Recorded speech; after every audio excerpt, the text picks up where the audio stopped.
Hi guys, अंकों की दुनिया नीतीश मैथमेटिक्स में आपका स्वागत है। बच्चों, इस वीडियो के माध्यम से हम जानने वाले हैं क्लास 8 का syllabus.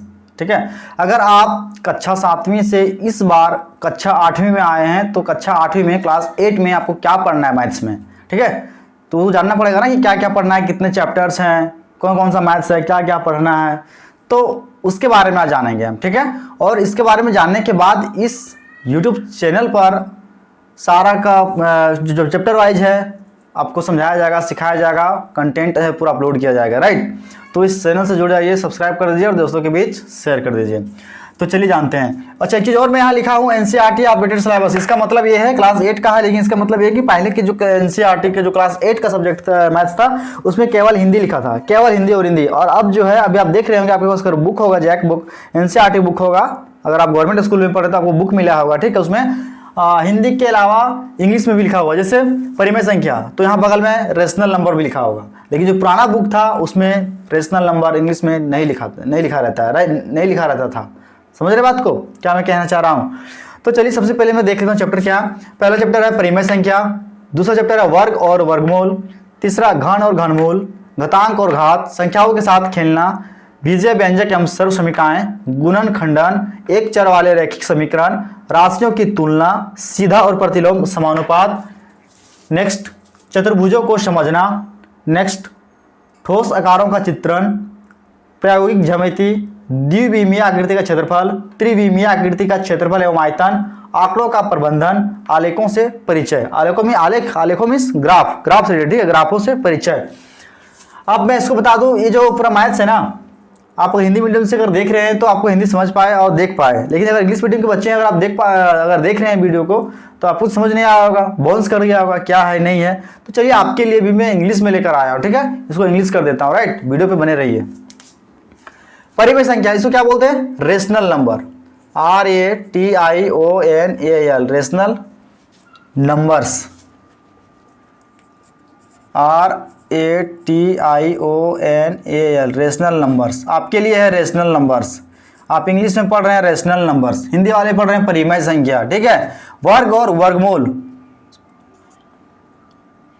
Square, SQUARE, square and square root, SQUARE, square root. मैं स्पेलिंग इसलिए बोल रहा हूँ ताकि अगर आप नहीं देख पा रहे, आपको परेशानी हो रहा है, अगर थोड़ा सा अगर नहीं दिख रहा है तो आप लिख सकते हैं, सुन के भी लिख सकते हैं। राइट, घन और घनमूल, घन को क्या बोलते हैं?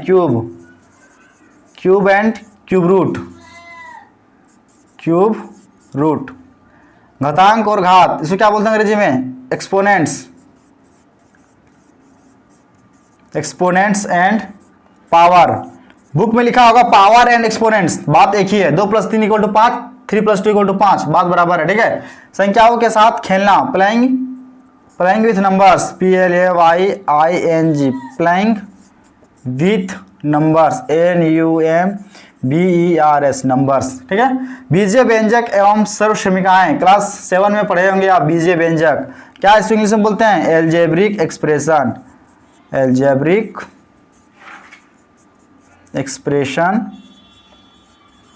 एंड, देखिए एंड दो तरह से लिख सकते हैं, या AND, एंड ऐसे लिख सकते हैं, या फिर इसका सैम्बल यूज करेंगे एंड का। देखो 2 लिख दो, उसके बाद यहां से इसको नीचे खींच दो, ऐसे लिख दो, ऐसे। ठीक है,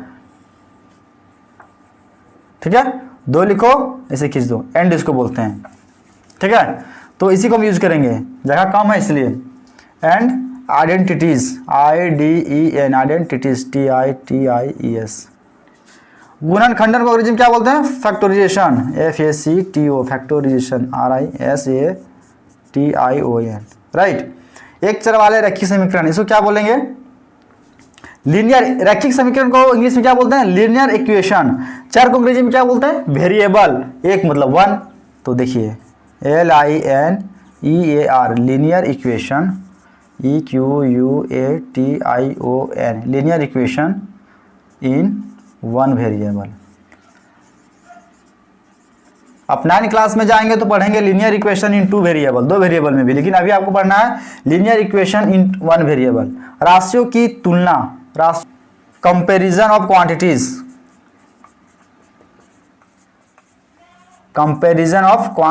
QUAN, क्वांटिटीज, TITIES। सीधा और प्रतिलोम समानुपात, direct and inverse, DIRECT, direct and inverse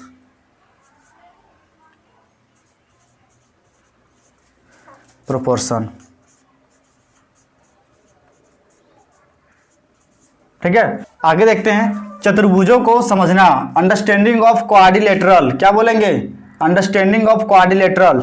मैं यहां लिख देता हूं, राइट, जगह कम पड़ रही है, ठीक है, प्रॉब्लम हो रहा है। तो सबसे पहले मैं नीचे से करता हूं शुरू। आलेखों से परिचय। क्या होगा आलेखों से परिचय? इसका अंग्रेजी क्या होगा? इंग्लिश में इसको चैप्टर का नाम है introduction, TRODUCTION, introduction to graph, GRAPH, right. ये देखिए इसका अंग्रेजी होगा। आंकड़ों का प्रबंधन, इसका अंग्रेजी क्या होगा? Data handling, DATA, data handling, HAND, handling, LING, data handling, right. Next data handling, next क्या है? देखिए इसको क्या बोलते हैं? त्रिविमीय आकृति का क्षेत्रफल एवं आयतन। क्या बोलेंगे? त्रिविमीय, 3 डायमेंशनल है, 3D है, ठीक है। त्रिविमीय आकृति का क्षेत्रफल एवं आयतन बोलेंगे। एरिया एंड वॉल्यूम, क्या बोलेंगे? AREA, area and volume of 3 dimensional shape, 3 dimensional, DIMENSIONAL, 3 dimensional shapes. आप देख पा रहे होंगे त्रिविमीय आकृति का क्षेत्रफल एवं आयतन, त्रिविमीय मतलब 3 डायमेंशनल, राइट, और क्षेत्रफल एवं आयतन तो area and volume of 3 dimensional shapes. उसके बाद है, इसको अंग्रेजी में क्या बोलेंगे? द्विविमीय, द्वि मतलब 2, विमीय मतलब डायमेंशन, ठीक है, आकृति मतलब फिगर, शेप, ठीक है, और क्षेत्रफल का एरिया तो area of 2 dimensional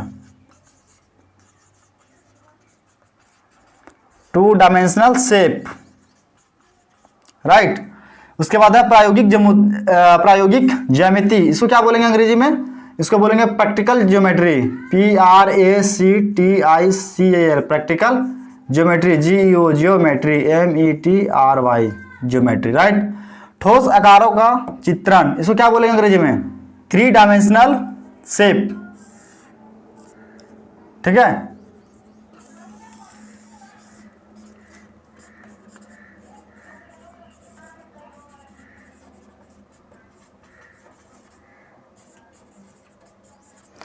solid shape, right.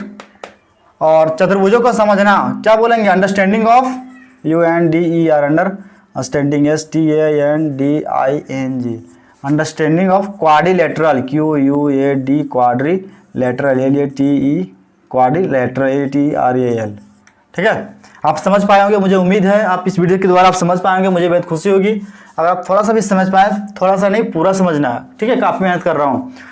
तो इसका इंग्लिश भी समझ पाए हो, क्या बोलते हैं इसको हिंदी में? क्या बोलते हैं? परिमेय संख्या, रेशनल नंबर, वर्ग और वर्गमूल, स्क्वायर एंड स्क्वायर रूट, घन और घनमूल, क्यूब एंड क्यूब रूट, घातांक और घात, एक्सपोनेंट्स एंड पावर, संख्याओं के साथ खेलना, प्लेइंग विद नंबर्स, बीजीय व्यंजक एवं सरसमीकरण, अलजेब्रिक एक्सप्रेशन एंड आइडेंटिटीज, गुणनखंडन, फैक्टराइजेशन, एक चर वाले रैखिक समीकरण, linear equation in one variable, राशियों की तुलना, कंपैरिजन ऑफ क्वांटिटीज, सीधा और प्रतिलोम समानुपात, डायरेक्ट एंड इनवर्स प्रोपोर्शन, चतुर्भुजों को समझना, अंडरस्टैंडिंग ऑफ क्वाड्रिलेटरल, ठोस आकारों का चित्रण, 3 डायमेंशनल शेप, प्रायोगिक ज्यामिति, प्रैक्टिकल ज्योमेट्री, द्विविमीय आकृति का क्षेत्रफल, एरिया ऑफ 2 डायमेंशनल शेप, त्रिविमीय आकृति का क्षेत्रफल एवं आयतन, area and volume of 3 dimensional shape.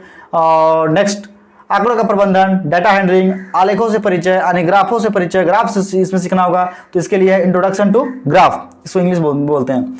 अब मैं आपको बताने वाला हूं कि टोटल 17 चैप्टर है। कितना है total? 17 chapter, right. There are 17 chapter in class 8 maths, right. तो मैं आपको बता दूं कि इसको मैं 6 भागों में बांट सकता हूं। कितने भागों में? 6 भागों में। देखिए, परिमेय संख्या, वर्ग, घन और घातांक, संख्या के साथ खेलना, ये आपको नहीं लग रहा है 1 नंबर से लेकर 5 नंबर तक सिर्फ अंकों के बारे में बात किया जा रहा है, ठीक है। आपने गिनती पारा सीखी होगी, काउंटिंग एंड टेबल्स, तो इसको बोलते हैं अंकगणित। क्या बोलते हैं इसको? इसको बोलते हैं अंकगणित।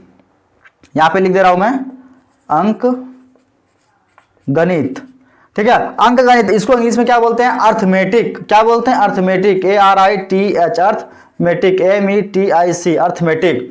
बीजीय व्यंजक एवं सर्व समीकरण 6 नंबर से लेकर के 8 नंबर तक, चैप्टर 6 से लेकर के चैप्टर 8 तक आपको नहीं लग रहा है कि अलजेब्रा है, जिसको बोलते हैं बीजगणित, राइट। आपको देख पा रहे हैं या आप कमेंट करके जरूर बताएं आपको दिक्कत हो रहा है, कैसा ज़्यादा दिक्कत हो रहा है या नहीं, राइट।